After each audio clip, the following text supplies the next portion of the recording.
Hello and welcome. We start in Washington, where after 10 days of budget deadlock, it seems there could finally be some movement. The Republicans have put forward a plan to temporarily extend the looming deadline in America's debt limit to avoid what would be catastrophic default. Well, this would allow time for further talks with the White House to resolve the separate budget dispute, which has shut down large swathes of the federal government. Well, we've heard from John Boehner in the last hour and a half. Let's go straight now to Jay Carney, President Obama's spokesman, who's giving his response to this latest move. The president said the other day that on the hypothetical, he would be willing to do this because he thinks that we need to avoid default. But he's not, he's been very clear. He will not pay ransom in exchange for the Republicans in the House doing their job. In exchange for pay ransom to the Tea Party Republicans to allow Congress to do its job, which is to fund government and ensure that we do not default. And that position has been steady and clear throughout this period.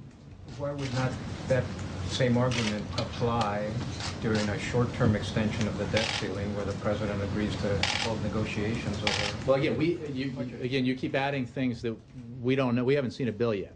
We haven't seen what the Speaker is going to put forward. We don't know what he could pass.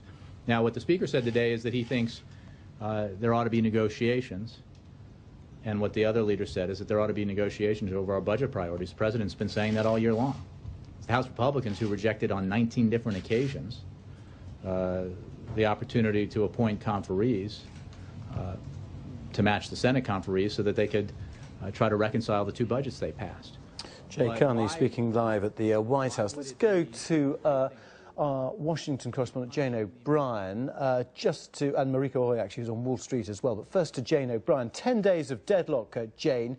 We've just heard from Jay Carney that the president won't pay ransom to the job that the Republicans should be doing in the House. But have the Republicans blinked first, really, when it comes to what has happened in the last couple of hours?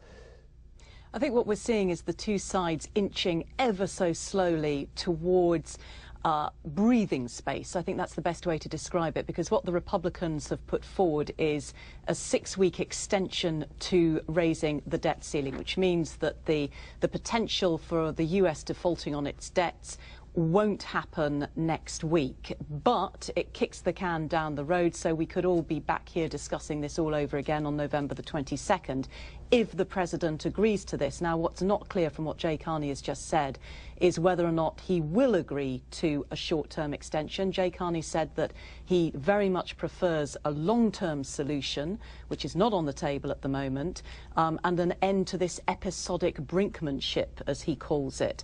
And the other thing to bear in mind is that even if the debt ceiling extension does go ahead, it doesn't end the shutdown. The government could still very much be closed for business, and separate resolutions are needed before that can end. There are talks later on this afternoon between the president and some Republicans, but we won't know the outcome of those talks for some time. All right, stay with us, Jane. Marika, on Wall Street. I mean, the markets have responded favourably to this, haven't they, in the last couple of hours? Indeed, Tim. Currently, all the markets are up 1.5% to 2%. In fact, we are seeing the biggest rally in many months now. So definitely, it's fair to describe it as a sigh of relief from investors and traders here, because they didn't react too badly to the government shutdown. In fact, in the first few days, the markets practically shrugged it off. But when it comes to the government, the U.S. government's possible defaulting on its debt, that's one thing that everyone keeps saying is unimaginable what the impact will be. We've been hearing from other countries like China, as well as foreign countries which hold U.S. government bonds, expressing their concerns that if that were to happen, then it would have a huge impact on not just the U.S. market and the U.S. economy, but markets around the world. So definitely today's possible solution is definitely a good news, not just here, but around the world. And Jane, just looking at what John Boehner seems to be putting forward at the moment, does that suggest that he's got the Tea Party on side, or he's faced them down? We don't know. That's a very interesting question, Tim, because the one thing that has become very clear throughout this entire fiasco is that the Tea Party have been calling the shots to a large extent within the Republican Party as a whole. And John Boehner's leadership has been very much questioned by his own party and, of course, outside observers, not least the Democrats.